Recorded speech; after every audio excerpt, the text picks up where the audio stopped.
Computer സയൻസുമായിട്ട് ബന്ധപ്പെട്ട് higher education ചെയ്യണമെന്ന് ആഗ്രഹിക്കുന്ന കുട്ടികൾ ഇന്ത്യയിൽ ഒരുപാട് ആഗ്രഹത്തോടു കൂടി നോക്കിക്കാണുന്ന ഒരു സ്ഥാപനമാണ് ഈ ട്രിപ്പിൾ IT എന്ന് പറയുന്നത്. ഈ ട്രിപ്പിൾ ITകൾ ഒരുപാട് ട്രിപ്പിൾ ITകൾ ഉണ്ട് കേട്ടോ ഇന്ത്യയിൽ. ഈ ട്രിപ്പിൾ ITകളിൽ തന്നെ ഒരുപാട് കൺഫ്യൂഷൻസ് ആളുകളുടെ ഇടയിൽ ഉണ്ടാകുന്നത് ഞാൻ കണ്ടിട്ടുണ്ട്. അപ്പോൾ ആ കൺഫ്യൂഷൻസും ഈ വീഡിയോയിൽ ഞാൻ മാറ്റിത്തരാം. ഒപ്പം ഈ ട്രിപ്പിൾ IT ഹൈദരാബാദിന് ഒരു എക്സാം ഉണ്ട്, UGEE എന്ന പേരിലുള്ളൊരു എക്സാം.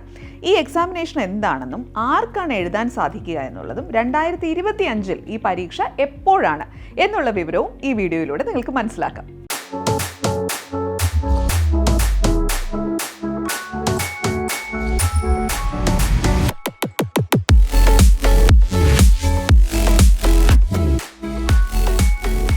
ഈ ട്രിപ്പിൾ IT ഹൈദരാബാദ് എന്ന് പറയുന്നത് 1998 തുടങ്ങിയ ഒരു സ്ഥാപനമാണ്. ഇത് അതിൻ്റെ ഒരു കാറ്റഗറി വെച്ച് നോക്കുമ്പോൾ ട്രിപ്പിൾ ITയിൽ ആദ്യം സ്ഥാപിതമായതും ട്രിപ്പിൾ IT ഹൈദരാബാദാണ്. ഇപ്പോൾ നിങ്ങൾ ഗൂഗിളിലോ മറ്റോ കയറി ഇന്ത്യയിൽ എത്ര ട്രിപ്പിൾ IT ഉണ്ട് എന്ന് സെർച്ച് ചെയ്ത് കഴിഞ്ഞാൽ ഒരുപക്ഷെ നിങ്ങൾക്ക് കിട്ടുന്ന ഉത്തരം 26 എന്നതായിരിക്കും. ഈ 26-ൽ 21 എണ്ണം PPP മോഡലിലും, അതായത് പ്രൈവറ്റ് പബ്ലിക് പാർട്ട്ണർഷിപ്പ് മോഡലിനകത്തും, ഇനി ബാക്കിയുള്ള 5 എണ്ണം ഗവൺമെൻറ് മോഡലിനകത്തും എന്നൊക്കെ പറഞ്ഞിട്ടുള്ള വിവരങ്ങളൊക്കെ നിങ്ങൾക്ക് ഒരുപക്ഷെ കിട്ടിയേക്കാം. എന്നാൽ ഈ 26-ൽ നിങ്ങൾ ട്രിപ്പിൾ IT ഹൈദരാബാദിൻ്റെ പേര് കാണത്തില്ല. അപ്പോഴാണ് നമ്മൾ പെട്ടെന്നൊന്ന് കൺഫ്യൂസ്ഡ് ആയി പോയി, ഇതെവിടെ പോയി ഈ സാധനം എന്നുള്ളത്. അവിടെ നിങ്ങൾ മനസ്സിലാക്കേണ്ട ഒരു കാര്യം, ഈ 26-ന് പുറമെ വേറൊരു 5 എണ്ണം കൂടി കിടപ്പുണ്ട്. ആ 5 എണ്ണത്തിൽ 3 എണ്ണം ശരിക്കും പേര് കേട്ട ട്രിപ്പിൾ ITകളാണ്. അതിലൊന്ന് ട്രിപ്പിൾ IT ഹൈദരാബാദ്, വേറൊരെണ്ണം ട്രിപ്പിൾ IT ബാംഗ്ലൂർ, മൂന്നാമത്തത് ട്രിപ്പിൾ IT ഡൽഹി. അപ്പോൾ ഈ 3 സ്ഥാപനങ്ങളും, ഈ ട്രിപ്പിൾ IT ഹൈദരാബാദ് ഉണ്ടല്ലോ, അത് Indian institute of information technology അല്ല, ഇൻ്റർനാഷണൽ ഇൻസ്റ്റിറ്റ്യൂട്ട് ഓഫ് ഇൻഫർമേഷൻ ടെക്നോളജിയാണ്. അപ്പോൾ ഇത് പേരിൽ മാത്രമാണോ വ്യത്യാസം എന്ന് ചോദിച്ചു കഴിഞ്ഞാൽ അല്ല, ഇത് ട്രിപ്പിൾ IT തന്നെയാണ്. ഇതിൻ്റെ മോഡൽ, അതായത് സ്ഥാപിതമാക്കപ്പെട്ടിരിക്കുന്ന മോഡലിലാണ് വ്യത്യാസമുള്ളത്. അപ്പോൾ അതിൻ്റെയൊക്കെ ഡെപ്തിൽ പോയിട്ട് നിങ്ങൾ കൺഫ്യൂസ്ഡ് ആകേണ്ട ഒരാവശ്യമില്ല. നിങ്ങൾ ബേസിക്കലി ഇത്ര മാത്രം മനസ്സിലാക്കുക, ഇന്ത്യയിൽ നമ്മൾ ഏറ്റവും ടോപ്പിൽ പറയുന്ന ചില ട്രിപ്പിൾ ITകളെ സംബന്ധിച്ചിടത്തോളം അവരുടെ അഡ്മിഷൻ നടക്കുന്ന പ്രോസസ്സ് ജോസയിലൂടെ മാത്രമല്ല. ഇനി ആരാണ് ഈ ജോസ എന്ന് പറയുന്നത്? Joint seat allocation authority. ഇപ്പോൾ നമ്മുടെ JEE പരീക്ഷയൊക്കെ കഴിഞ്ഞതിന് ശേഷം ഒരു അതോറിറ്റിയിലൂടെയല്ലേ ഈ സീറ്റിൻ്റെ അലൊക്കേഷൻ നടക്കുക. അതാണ് ഈ ജോസ എന്ന് പറയുന്ന സാധനം. ഇതിന് മുന്നേ ഒരു വീഡിയോയിൽ ഞാൻ നിങ്ങൾക്ക് പറഞ്ഞു തന്നിട്ടുണ്ട്. ജോസ, ദാസ, ഇങ്ങനെയൊക്കെ പല പേരുകളുണ്ട്. CSAB, ഇതിലൊന്നും ഇതൊക്കെ പലതും പലതാണ്. അപ്പോൾ ഇതിനെ ഓരോന്നിനും നമ്മൾ അപ്ലൈ ചെയ്യുമ്പോൾ അതാത് സൈറ്റുകളിൽ കയറി അപ്ലൈ ചെയ്യേണ്ട ആവശ്യമുണ്ടോ എന്നുള്ളതൊക്കെ അതവിടെ നിൽക്കട്ടെ. എന്തായാലും ഇപ്പോൾ നിങ്ങൾ മനസ്സിലാക്കുക, ഈ ട്രിപ്പിൾ IT ഹൈദരാബാദിൽ നമ്മൾ അഡ്മിഷൻ എടുക്കുമ്പോഴത്തേനും JEE മെയിനും എഴുതിയിട്ട് നമ്മൾ ജോസയിലൂടെ അപ്ലൈ ചെയ്യും എന്ന് പറഞ്ഞിട്ട് കൈയും കെട്ടി ഇരുന്ന് കഴിഞ്ഞ് കഴിഞ്ഞാൽ ചിലപ്പോൾ നിങ്ങളുടെ അവസരം അങ്ങോട്ട് പോവും. ഈ ട്രിപ്പിൾ IT ഹൈദരാബാദിൽ 12ാം ക്ലാസ്സിന് ശേഷം നമുക്ക് എൻട്രി ചെയ്യാൻ പറ്റുന്ന, അതായത് കോഴ്സുകൾക്ക് എൻട്രി ചെയ്യാനായിട്ട് പല പല വഴികളുണ്ട്. അതിൽ ഒരു വഴി ഡെഫിനറ്റ്ലി നമ്മുടെ JEE മെയിൻ എഴുതിയിട്ടുള്ള വഴി തന്നെയാണ്. ആ വഴിയിലൂടെ പ്രവേശിക്കുമ്പോഴത്തേനും നമുക്ക് അഡ്മിഷൻ കിട്ടുന്നത് അണ്ടർ ഗ്രാജുവേഷന് പ്രോഗ്രാമിന് വേണ്ടിയിട്ടുള്ള, അണ്ടർ ഗ്രാജുവേഷൻ പ്രോഗ്രാം എന്ന് പറയുമ്പോൾ BTech പ്രോഗ്രാമാണ്. ഈ BTech പ്രോഗ്രാം കമ്പ്യൂട്ടർ സയൻസിലും അതുപോലെ തന്നെ ഇലക്ട്രോണിക്സ് ആൻഡ് കമ്മ്യൂണിക്കേഷനിലും അവൈലബിൾ ആണ്. വേറൊരു കാര്യം എപ്പോഴും നമ്മൾ ഓർക്കണം, ഈ ട്രിപ്പിൾ IT എന്നൊക്കെ പറയുന്ന സ്ഥാപനങ്ങളിൽ പോയിട്ട് നമുക്ക് ഒരിക്കലും സിവിൽ എഞ്ചിനീയറിങ്ങോ അല്ലെങ്കിൽ മെക്കാനിക്കൽ എഞ്ചിനീയറിങ്ങോ ഒന്നും പഠിക്കാൻ സാധിക്കില്ല. ഇതെല്ലാം IT-യുമായി ബന്ധപ്പെട്ടിട്ടുള്ള കാര്യങ്ങളാണ് നമ്മളിവിടെ പഠിക്കുന്നത്, അത് നിങ്ങൾക്കറിയാലോ. ഇനി അപ്പോൾ ഇത് കൂടാതെ ഈ ട്രിപ്പിൾ IT ഹൈദരാബാദിന് വേറൊരു പ്രോഗ്രാം ഉണ്ട്. അതിന് അവർ ഡുവൽ ഡിഗ്രി എന്നാണ് വിളിക്കുന്നത്. ഈ ഡുവൽ ഡിഗ്രി എന്ന് പറഞ്ഞു കഴിഞ്ഞാൽ ബാച്ചുലർ ഡിഗ്രി കിടക്കുന്നത് BTechലും, എന്നാൽ മാസ്റ്റേഴ്സ് കിടക്കുന്നതെന്ന് പറയുന്നത് MSc ലെവലിലുള്ള ഒരു പ്രോഗ്രാമാണ്. അതൊരു റിസർച്ച് ഓറിയൻറ്റഡ് പ്രോഗ്രാമാണ്. അപ്പോൾ ചുരുക്കി പറഞ്ഞു കഴിഞ്ഞാൽ 5 വർഷത്തെ പ്രോഗ്രാം, അതാണ് അവർ ഈ ഡുവൽ ഡിഗ്രി എന്ന വാക്കുകൊണ്ട് ഉദ്ദേശിച്ചിട്ടുള്ളത്. ഈ 5 വർഷത്തെ പ്രോഗ്രാം തന്നെ പല തരത്തിൽ കിടപ്പുണ്ട്. അതായത് BTechൽ നമുക്ക് electronics and communication, computer science, ഇതൊക്കെ കഴിഞ്ഞ് മാസ്റ്റേഴ്സ് എടുക്കുന്ന സമയത്ത് മാസ്റ്റേഴ്സ് ഞാൻ പറഞ്ഞു MTech അല്ല, അവിടെ അതൊരു റിസർച്ച് ഓറിയൻറ്റഡ് ആയിട്ടുള്ള MSc പ്രോഗ്രാമാണ്. ആ പ്രോഗ്രാമിലേക്ക് നമ്മൾ പ്രവേശിക്കുമ്പം എഗെയിൻ അവിടെയും നമുക്ക് electronics and communication, computer science, അതുപോലെ തന്നെ കമ്പ്യൂട്ടേഷണൽ ലിംഗ്വിസ്റ്റിക്സ് എന്ന് പറഞ്ഞിട്ടൊരു സാധനം, ജിയോസ്പേഷ്യൽ ടെക്നോളജി എന്ന് പറഞ്ഞിട്ട് വേറൊരു സാധനം, കമ്പ്യൂട്ടേഷണൽ നാച്ചുറൽ സയൻസസ് എന്ന് പറഞ്ഞിട്ട് വേറൊരു programme, computing and human sciences എന്ന് പറഞ്ഞിട്ട് വേറൊരു സാധനം, ഇങ്ങനെ പല പല തരത്തിലുള്ള പ്രോഗ്രാംസ് ഇവിടെയൊക്കെ അവൈലബിൾ ആണ്. അപ്പോൾ ഇത്തരം പ്രോഗ്രാമുകളിലേക്കുള്ള എൻട്രിക്ക് വേണ്ടി നമ്മൾ എഴുതുന്ന ഒരു ബേസിക് പരീക്ഷയുണ്ട്. ആ പരീക്ഷയുടെ പേരാണ് ഈ UGEE എന്ന് പറയുന്നത്. അതായത് അണ്ടർ ഗ്രാജുവേഷൻ ലെവലിലുള്ള ഒരു എൻട്രൻസ് എക്സാമിനേഷൻ, അതാണ് UGEE. ഈ UGEE 2025 എന്ന് പറയുന്ന വർഷത്തിൽ 4th ഫെബ്രുവരി മുതൽ ഇതിൻ്റെ പോർട്ടൽ ഓപ്പണായി. 23 മാർച്ച് വരെ നമുക്കിതിന് അപ്ലൈ ചെയ്യാനുള്ള സമയമുണ്ട്. ഇതിൻ്റെ പരീക്ഷ നടക്കാൻ പോകുന്നത് 2025 ഏപ്രിൽ 19 ഇനി ജൂൺ മാസം 4 to 6 ഇൻ്റർവ്യൂവും നടക്കും. അതാണ് ഇവിടുത്തെ വേറൊരു പ്രത്യേകത എന്താണെന്ന് വെച്ച് കഴിഞ്ഞാൽ വെറും ഒരു ടെസ്റ്റിൻ്റെ ബേസിസിൽ മാത്രം, ഇത് റിട്ടൺ പരീക്ഷയുടെ അല്ലെങ്കിൽ ഒരു കമ്പ്യൂട്ടർ ബേസ്ഡ് ടെസ്റ്റിൻ്റെ ബേസിസിൽ മാത്രമല്ല നമുക്കിവിടെ അഡ്മിഷൻ ലഭിക്കുക. ഈ അഡ്മിഷന് നമ്മളൊരു ഇൻ്റർവ്യൂ കൂടി ക്രാക്ക് ചെയ്യണം. അപ്പോൾ ആ ഇൻ്റർവ്യൂവും കൂടി പങ്കെടുത്ത് അതിൽ നമുക്കൊരു റിസർച്ച് ആപ്റ്റിറ്റ്യൂഡ് ഉണ്ട് എന്നൊക്കെ അവർക്ക് വളരെ വ്യക്തമായിട്ട് മനസ്സിലായാൽ മാത്രമാണ് നമുക്ക് ഈ കോഴ്സിന് അഡ്മിഷൻ കിട്ടുക. ഈ ഇൻ്റർവ്യൂ എന്ന് കേൾക്കുമ്പോൾ നിങ്ങൾ ഞെട്ടേണ്ട, പേടിക്കേണ്ട ആവശ്യമൊന്നുമില്ല. ഏത് ഇൻ്റർവ്യൂവും നിങ്ങൾക്ക് ഒരു കോൺഫിഡൻസോട് കൂടി പ്രാക്ടീസ് ചെയ്ത് പോയി കഴിഞ്ഞ് കഴിഞ്ഞാൽ ക്രാക്ക് ചെയ്യാവുന്നതേ ഉള്ളൂ. ഇപ്പോൾ പലരും ഈ ഇൻ്റർവ്യൂ എന്നൊക്കെ പറയുമ്പോഴത്തേനും അത് എല്ലാ കോഴ്സുകളും പഠിച്ചതിന് ശേഷം ഒരു ജോലിക്ക് പോകുമ്പോൾ മാത്രം നമ്മൾ അറ്റൻഡ് ചെയ്യേണ്ട ഒരു സാധനമാണ് എന്ന ചിന്തയുണ്ട്. അല്ല, പല യൂണിവേഴ്സിറ്റികൾക്കും നിങ്ങളിപ്പോൾ വിദേശത്തൊക്കെയാണ് അപ്ലൈ ചെയ്യുന്നത് എങ്കിൽ നല്ല യൂണിവേഴ്സിറ്റികൾക്കെല്ലാം തന്നെ ഇനിഷ്യലി ഒരു ഇൻ്റർവ്യൂ നിങ്ങൾ അറ്റൻഡ് ചെയ്യേണ്ടി വരും.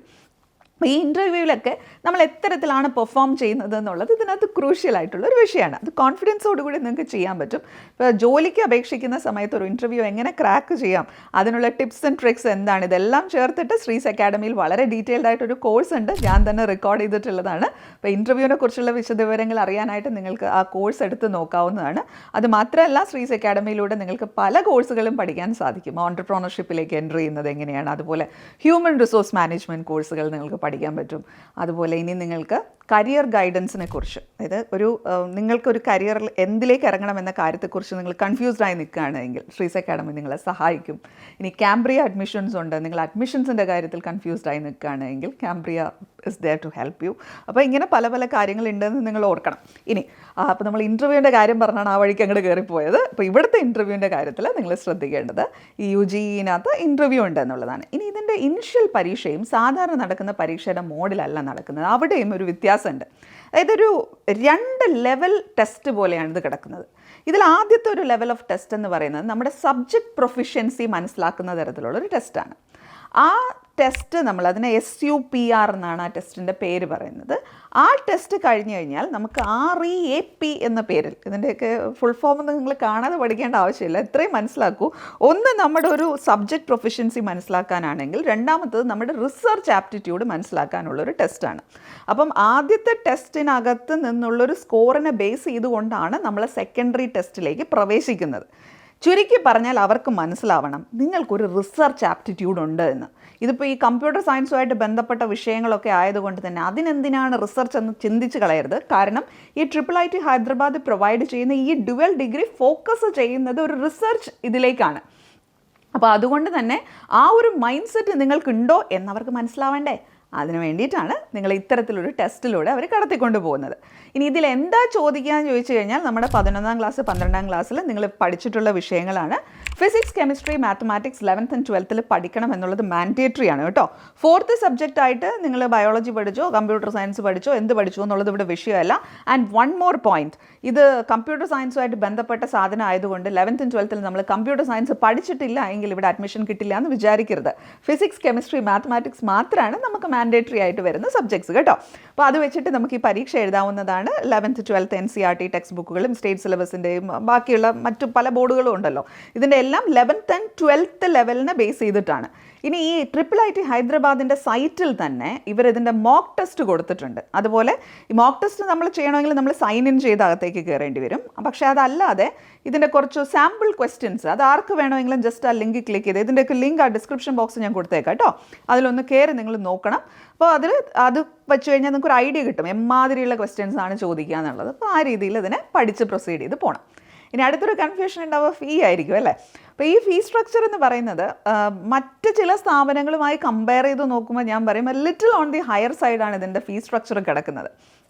ഇതിൻ്റെ fee structure almost 4.5 lakh per ആനമാണ്. അതായത് ഒരു വർഷം 4.5 ലക്ഷം രൂപ വരുന്നുണ്ട്. അപ്പോൾ ഇത് 5 year കോഴ്സാണ്. അപ്പോൾ 5 വർഷത്തെ ഫീ നമ്മൾ അങ്ങനെ കണക്കാക്കാനുണ്ട്. പിന്നെ അതുകൂടാതെ ഈ 4.5 lakh പെർ ആനം ഞാൻ പറഞ്ഞു, ഇത് ട്യൂഷൻ ഫീ മാത്രമാണ്. ഇതിന് പുറമെ എന്തൊക്കെ വരും? ഹോസ്റ്റൽ ഫീയും മെസ് ഫീയും കൂടെ വരും. അപ്പോൾ ഈ ഹോസ്റ്റൽ ഫീയും മെസ് ഫീയും കൂടി കമ്പൈൻ ചെയ്ത് കഴിഞ്ഞ് കഴിഞ്ഞാൽ ഓൾമോസ്റ്റ് 5.5 lakhs പെർ ഇയർ ആണ് വരിക. അപ്പോൾ 5.5 ലക്ഷം ഇൻറ്റു 5 അതായിരിക്കണം നിങ്ങളുടെ ഒരു calculation. For the entire course. അപ്പോൾ ഇത് ഫീസ് സ്ട്രക്ചർ ഭയങ്കര കൂടുതലാണ്, നമുക്ക് ഈ പറയുന്ന സാധനമൊന്നും കിട്ടാതെ വരുമോ എന്ന് പറയുന്ന കൺഫ്യൂഷൻ ഒന്നും വേണ്ട. ഇതിനൊക്കെ എന്ന് പറഞ്ഞു കഴിഞ്ഞാൽ നമുക്ക് ലോണ് മറ്റു സ്ഥാപനങ്ങളെക്കാൾ വളരെ ഈസി ആയിട്ട് പാസ് ആയി കിട്ടും. എല്ലാ സ്ഥാപനങ്ങളിലും നിങ്ങൾ ലോണിൽ അപ്ലൈ ചെയ്താലൊന്നും പെട്ടെന്ന് ലോണൊന്നും പാസ്സായി കിട്ടില്ല. ബട്ട് ഇത് കമ്പാരിറ്റീവ്ലി നിങ്ങൾക്ക് ഈസി ആയിട്ട് നിങ്ങളുടെ ലോൺ പ്രോസസ്സ് കടന്നു കിട്ടും എന്ന് പറയുന്നതൊരു വിഷയമാണ്. പിന്നെ സ്ത്രീകൾ ശ്രദ്ധിക്കേണ്ട, അല്ലെങ്കിൽ പെൺകുട്ടികൾ ശ്രദ്ധിക്കേണ്ട ഒരു പ്രത്യേക വിഷയമുണ്ട് ഇവിടെ. 25% സീറ്റ് സ്ത്രീകളാൽ ഫില്ല് ചെയ്യണം എന്നാണ് അവർ ആഗ്രഹിക്കുന്നത്. അത് നിർബന്ധിതമായ നിയമമാണോ എന്ന് ചോദിച്ചു കഴിഞ്ഞാൽ നിയമമൊന്നുമല്ല. ബട്ട് ടോട്ടലുള്ള സീറ്റിൻ്റെ ഒരു 25% എങ്കിലും ഒരു വിമൻ പ്രോമിനൻസ് അവിടെ കൊടുക്കണം എന്നവർക്കൊരു ഇതുണ്ട്. അതുകൊണ്ട് തന്നെ നിങ്ങൾ പെൺകുട്ടികൾ പുറകോട്ട് മാറി നിൽക്കരുത്, നിങ്ങൾക്ക് കുറച്ചും കൂടി ഒരു ചാൻസ് ഉണ്ടാവാനുള്ളൊരു ചാൻസ് ഉണ്ട് എന്നുള്ളൊരു കാര്യവും കൂടി നിങ്ങൾ ഓർമ്മിക്കണം. അപ്പോൾ ഇങ്ങനെയുള്ള സ്ഥാപനങ്ങളിലേക്കൊക്കെ അഡ്മിഷൻ കിട്ടി പോകണമെന്ന് ആഗ്രഹിക്കുന്നവർ ഇത്തരത്തിലുള്ള പല കാര്യങ്ങളും ശ്രദ്ധിക്കണം എന്ന് നിങ്ങൾക്ക് എപ്പോഴും ഓർമ്മ വേണം. ഇനി ഈ ഒരു ടെസ്റ്റ് നടക്കുന്ന സമയത്ത് നമ്മളിനി ഹൈദരാബാദ് വരെ പോകണോ പരീക്ഷ എഴുതാൻ? വേണ്ട.